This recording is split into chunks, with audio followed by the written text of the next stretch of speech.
When the final lights of Outlander faded, few expected that the two stars of the series, Sam Hogan and Caitriona Balfe, would choose a completely different path. No more glittering red carpets, no more lengthy interviews, no more pressure from the gazes of millions of people. They decided to return to their homeland Scotland to start a new journey. Simple but meaningful. A small pub on a hillside in the Highlands where the morning mist covers the lake and the wind sings on the green grass. They call it the dawn of two tired souls. After many years living in the dizzying pace of Hollywood, Sam admitted in a final interview, "It's time to slow down. After all, I just want to touch my motherland. Feel the wind and mist, live a life alive without cameras." The role of a Jamie Fraser, a proud, strong, and emotional man, not only brought him fame, but also awakened in him a desire to return to his roots. Caitriona felt that too. When the film ended, she wrote on social media, "There are moments when you realize that the spotlight is never as bright as true peace." After hundreds of flights, dozens of photoshoots, and countless sleepless nights on set, what made her smile the most was not the award, but a peaceful morning. When she and Sam sat by the fire sipping tea listening to the rain falling on the wooden roof in Glenfinnan, and then they had a little dream to open a pub called Fraser's Rest, not because of business ambition but just because of a simple desire to create a place for people to stop, slow down and feel happy with each sip of warm wine while filming the final season of Outlander. Caitriona joked, "If we stop filming, let's open a bar. You take care of the drinks, I'll take care of the stories." No one expected that offhand remark to come true. 6 months after Outlander ended, they bought a century-old house together on Loch Shield. The house was old moss-covered walls, a leaky roof, and wooden doors creaking in the wind. But in their eyes, it was a place to start over.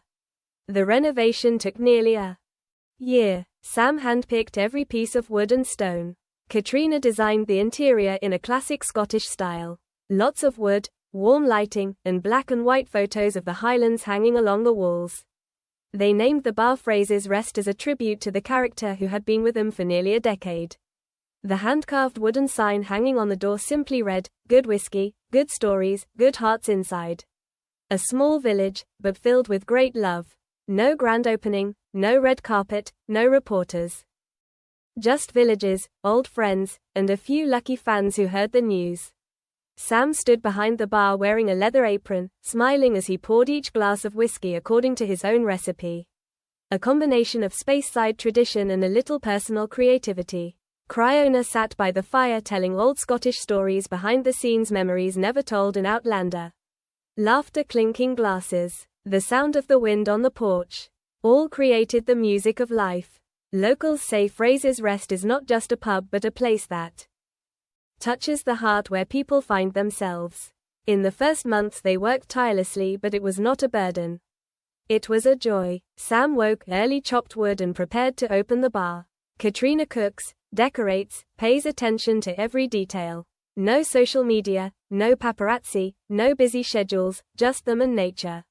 A close friend who visited said, "I've never seen him so peaceful."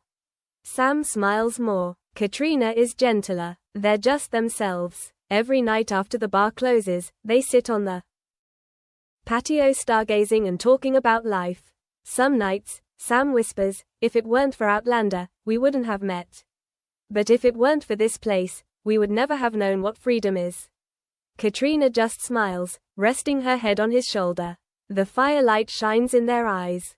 Two small lights in the vast night sky. News of their secret bar spread quickly among their fans. But surprisingly, no one bothered them. Fans came, sat quietly, enjoyed a glass of wine, listened to a few stories, and then quietly left. One autumn evening, Diana Gabaldon, author of Outlander, suddenly appeared. She hugged them, her eyes filled with tears. "You two have turned my story into a legend. And now you have written another legend, more beautiful, more real, and more worth living." That night, they raised their glasses. Sam smiled and said, "No more Jamie and Claire. Just Sam and Caitriona, two ordinary people in Scotland." The photo of the three of them that night still hangs right next to the fireplace, as a symbol of one chapter closing and another opening. Occasionally, Hollywood still sends invitations. Famous, snorts, Directors want Sam to return to action movies or invite Caitriona to international projects, but they all gently declined. Sam wrote on Instagram, "I didn't quit acting. I just chose to love this life more." Caitriona, in an interview with BBC Scotland, said a sentence that touched many people. "We spent half our lives living in characters. Now we just want to live in reality with smiles, warm wine, and wind." From the hills. Dawn in Glenfinnan. The snow has just melted. Purple flowers are blooming around the shop. Sam goes outside to hang the open sign while Caitriona makes coffee in the kitchen. Sunlight filters through the window, shining on a photo of them together with the Outlander crew many years ago. Caitriona stops, looks at the photo for a long time, then smiles softly. "Goodbye past. I have found my home." Sam walks over, wraps his arms around her from behind, and kisses her hair gently. "And this place is forever." The birds chirped. Outside, the wind blew through the cracks in the door and the scent of aged wine filled the air. Fraser's Rest is now not only a symbol of peace, but also a testament to friendship, companionship, and the belief that after glory, happiness can still come from the simplest things. Their story continues to inspire millions. That life is not measured by fame but by how we choose to live each moment to the fullest.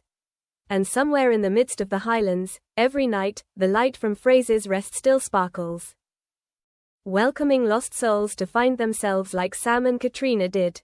That summer, the mist from the Highlands lifted earlier than usual. The people of Glenfinnan village recounted that one sunset as the sun sank into Loch Shield. The light from Fraser's Rest suddenly became brighter than usual. The door of the pub was still open, and the strong smell of wine spread everywhere. The hillside and Sam and Caitriona's laughter echoed on the wind, light, distant and familiar. But when people entered, the bar was empty. The fire in the hearth was still burning. 2 glasses of whiskey was still on the table, and the wooden board in front of the door swayed gently in the wind. There was only a small piece of paper under the candlestick with a handwritten note. "Don't look for us. Just sit down, pour yourself a drink, and tell your story.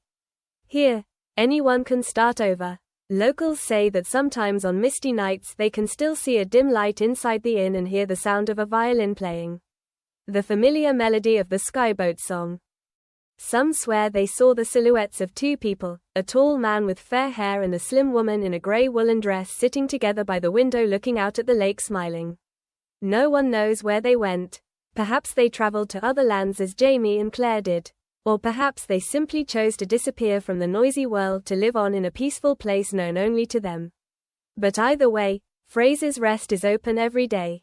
The fire still burns, the wine still warms, and their story continues. From person to person like a small legend in the windy hills. "They didn't leave," said an old man in the village, his eyes looking far away. "They just moved on to another chapter where the stage lights are gone but the light in their hearts never goes out."